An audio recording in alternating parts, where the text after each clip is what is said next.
Mumbai Pune express way. ఈ పేరు వినగానే చాలా మందికి గుర్తొచ్చేది వేగం, అందమైన రోడ్లు, చుట్టూ కనిపించే కొండలు. కానీ నా వరకు మాత్రం అది ఓ పీడకల. అర్ధరాత్రి మీరు ఒంటరిగా డ్రైవ్ చేసుకుంటూ వెళ్తున్నప్పుడు అద్దంలో మిమ్మల్ని ఎవరో చూస్తున్నట్టు లేదా వెనక సీట్‌లో ఎవరో కూర్చున్నట్టు మీకు అనిపించిందా? ఆ రాత్రి నాకు జరిగింది కూడా అదే. నా కొత్త car Verna 4S. Engine power, steering మీద నా గ్రిప్ ఇవి చాలు నాకు లోకాన్ని జయించిన ఫీలింగ్ రావడానికి. స్పీడ్ అంటే నాకు ప్రాణం. అందుకే ఆ కారు కొన్నాను. అప్పటినుంచి దాని ఫుల్ కెపాసిటీని టెస్ట్ చేయాలని వెయిట్ చేస్తూ ఉన్నాను. ఆ అవకాశం ఆ బుధవారం రాత్రి వచ్చింది. రాత్రి సరిగ్గా 9:30 నా క్లోజ్ ఫ్రెండ్ రాహుల్ పుణె నుంచి కాల్ చేశాడు. ఏదో ముఖ్యమైన బిజినెస్ డీల్ అని చెప్పాడు. ఆ తర్వాత రోజు ఉదయం 7 గంటలకల్లా నేను అక్కడ ఉండాలి. ఆలస్యం చేయడం ఎందుకని అప్పటికప్పుడే నిర్ణయించుకున్నాను. ముంబై ట్రాఫిక్ తగ్గేసరికి రాత్రి 11:30 అయింది. గురువారం అర్ధరాత్రి కావడంతో అవే మొత్తం నిశ్శబ్దంగా ఉంది. కారు అద్దాలు దించేసి మ్యూజిక్‌ని ఫుల్ వాల్యూమ్‌లో పెట్టాను. ఆ చల్లటి గాలి ముఖానికి తగులుతుంటే కారు గాలి తేలినట్టు అనిపించింది. ముంబై దాటి లోనావాల వైపు వెళ్తున్నాను. సమయం రాత్రి 12:30 అయింది. నా వెర్నా కారు 180 కిలోమీటర్ల వేగాన్ని చాలా ఈజీగా టచ్ చేస్తుంది. రోడ్డు మీద వేరే వాహనాలే లేవు. కేవలం స్ట్రీట్ లైట్ల వెలుతురు, నా కార్ హెడ్ లైట్ల ఫోకస్ మాత్రమే ఉన్నాయి. ఆ వేగంలో నా కన్నులు మెల్లగా బరువుగా మారాయి. అలసట వల్ల ఒక క్షణం అలా కనువాలను. అంతే, డఫ్ అని సౌండ్ వచ్చింది. టైర్ల వద్ద భయంకరమైన శబ్దం వచ్చింది. ఎవరో సుత్త బలంగా కొట్టినట్టు ఉంది. నేను ఒక్కసారి ఉలిక్కిపడ్డాను. స్టీరింగ్ గట్టిగా పట్టుకొని బ్రేక్ వేశాను. టైర్లు రోడ్డుని రాసుకుంటూ అలా వెళ్తున్నాయి. అది ఎంతో భయంకరంగా ఉంది. షిట్, డ్రైవింగ్ చేసి నిద్రపోయానా? కానీ అది కేవలం కొన్ని సెకండ్లే కదా. లేదా నేను గుద్దేశానా? ఏదైనా జంతువు అడ్డు వచ్చిందా లేక మనిషా? కార్ని రోడ్డు పక్కన ఆపేశాను. చేతులు వణికిపోతున్నాయి. ఫ్లాష్ తీసుకుని కిందకి దిగాను. చుట్టూ చెమ్మ చీకటి. దూరంగా కొండలాకారాలు దేహలాగా కనిపిస్తున్నాయి. కారు బంపర్ దగ్గర, టైర్ల దగ్గర, రోడ్డు మీద అనుమానం వెతికాను. ఎక్కడ రక్తం గానీ ఏదైనా గుద్దిన అనువాలు గానీ కనీస చిన్న గెత్తు కూడా నాకు కనిపించలేదు. హమ్మయ్యా, బతికిపోయాను. అది బహుశా రోడ్డు మీద ఉన్న రాయి కావచ్చు, లేదా నా భ్రమ కావచ్చు అని అనుకున్నాను. అప్పటికే సమయం రాత్రి 1:15 అయింది. అది లోనావాలాకు దగ్గరలో ఉన్న ఒక నిర్మానుష్యమైన ప్రదేశం. మళ్ళీ డ్రైవింగ్ స్టార్ట్ చేశాను. కానీ ఆ శబ్దం ఇంకా నా చెవుల్లో మోగుతూనే ఉంది. ఇక మళ్ళీ నేను నిద్రపోలేదు. వేగంగా పుణె చేరుకున్నాను. రాత్రి 2 గంటలకు ఫ్రెండ్ వాళ్ళ ఇంటికి వెళ్ళాను. ఆ నైట్ అక్కడే ఉండి ఉదయం పని పూర్తి చేసుకున్నాను.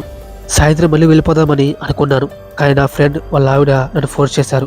ఆ రోజు ఉండిపోవాల్సిందేనని పట్టుపడ్డారు. వాళ్ళ మాట కదలలేక ఆగిపోయాను. కానీ సాయంత్రం అయ్యేసరికి ముంబైలో ఒక ముఖ్యమైన పని ఉందని నాకు గుర్తొచ్చింది. టెన్షన్ మొదలైంది.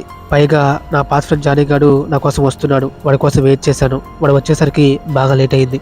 మేమంతా కూర్చొని కబుర్లు చెప్పుకున్నాము. కాస్త మందుపాటు కూడా చేసుకున్నాము. సమయం తెలియలేదు. గడియారం చూస్తే మళ్ళీ రాత్రి 12 గంటలయింది.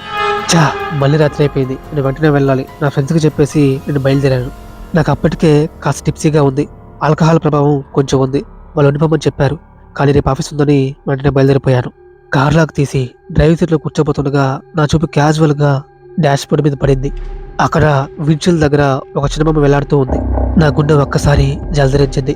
ఆ బొమ్మ చూడడానికి చాలా వింతగా, అసహ్యంగా ఉంది. అది ఒక చిన్న ఆడపిల్ల బొమ్మ. దాని జుట్టు చంద్రవందరగా ఉంది. దాని కళ్ళు భయంకరంగా ఉన్నాయి. అది వింతగా నవ్వుతుంది. నన్ను చూసి నవ్వుతున్నట్టు నాకు అనిపించింది. కొంచెం భయం వేసింది. వెంటనే నా ఫ్రెండ్ అడిగాను, ఒరేయ్, ఈ బొమ్మ ఏంటి? ఎవరు పెట్టారు నా కారులో? కీస్ నా దగ్గరే ఉన్నాయి కదా, ఎలా పెట్టారు అని అడిగాను. వాడు ఆశ్చర్యంగా చూశాడు. ఏమోరా, నాకు తెలీదు, లైట్ తీసుకో అని చెప్పాడు. అయినా అది బాగానే ఉంది కదా అని నవ్వుతూ అన్నాడు. దాన్ని చూస్తుంటే ఒక రకమైన ఈరి ఫీలింగ్ కలిగింది. తీసి పారేద్దాం అనుకున్నాను. కానీ అప్పటికే లేట్ అయిపోయింది. ఫ్రెండ్కి బాయ్ చెప్పి కార్ స్టార్ట్ చేశాను. రాత్రి 12:15 పూణె వైపు నుండి మళ్ళీ హైవే ఎక్కాను. రోడ్డు భయంకరంగా నిశ్శబ్దంగా ఉంది.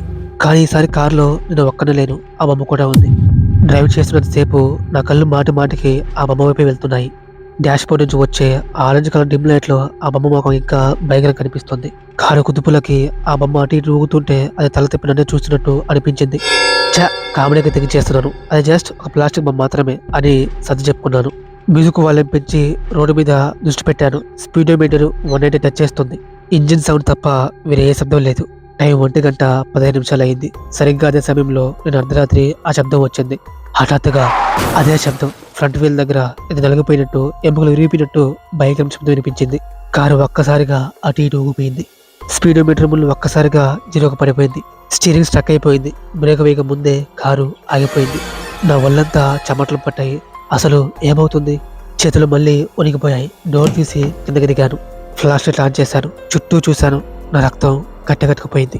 నేను రాత్రి ఎక్కడైతే ఆగానో ఇప్పుడు అక్కడ ఆగాను. అదే బల్బు, అదే బయలురాయి, అదే ప్లేస్, అదే టైం. నా మెదడు ముందు బారిపోయింది. ఇదంతా కలనా లేకపోతే నాకు పిచ్చి పట్టిందా? ఫ్లాష్ లైట్ వేసుకొని చుట్టూ చూశాను. టైర్ల కింద ఏమీ లేదు. బంపర్ కూడా బానే ఉంది. ఫ్లాష్ లైట్ వెలుతురులో రోడ్డుపై చూస్తుంటే నాకు ఒక చిన్న మెరుపు కనిపించింది. దగ్గరకు వెళ్ళి చూస్తే అది ఒక చిన్న గాజు ముక్క, కారద్దం ముక్కలా ఉంది. కానీ నా కారద్దలు బానే ఉన్నాయి. మరిది ఎక్కడిది? ఎందుకో తేడా కనిపించింది. ఇక్కడ ఉంటే సేఫ్ కదని వెంటనే కారులోకి పరిగెత్తాను. డోర్ లాక్ చేసుకున్నాను. కార్ని స్టార్ట్ చేశాను. కానీ కారు స్టార్ట్ కాలేదు. 2-3 సార్లు ట్రై చేశాను. కానీ కాలేదు. ప్రయత్నిస్తూనే ఉన్నాను. ప్లీజ్ స్టార్ట్ అవ్వు, ప్లీజ్ స్టార్ట్ అవ్వు, ప్లీజ్ ప్లీజ్ అని అడుగుతూ స్టార్ట్ చేస్తూనే ఉన్నాను. ఫైనల్లీ స్టార్ట్ అయింది.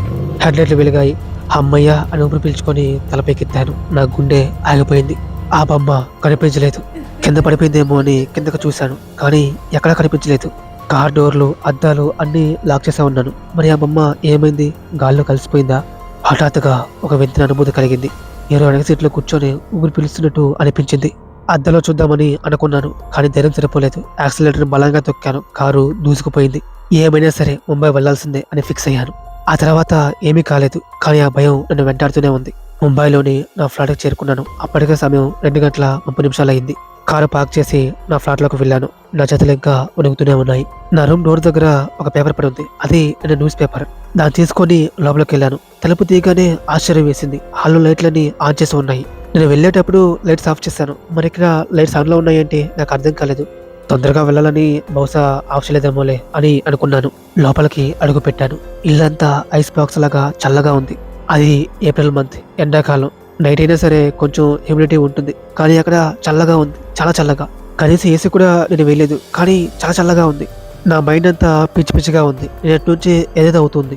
నా మైండ్ రిఫ్రెష్ చేసుకోవాలని చెప్పి సోఫాలో కూర్చొని చేతిలో న్యూస్ పేపర్ని ఓపెన్ చేశాను. పేపర్లో ఉన్న హెడ్లైన్స్ చూడగానే నా గుండెలో ప్రాణం ఒక్కసారిగా పోయింది. పేపర్ జారిపోయి కింద పడిపోయింది. హెడ్లైన్ ఇలా ఉంది: లోనావాలా దగ్గర హిట్ అండ్ రన్, శవం కోసం గాలింపు. ఆ వార్తను పూర్తిగా చదివాను. అది బుధవారం అర్ధరాత్రి సుమారు 12:30 అయి ఉంటుంది.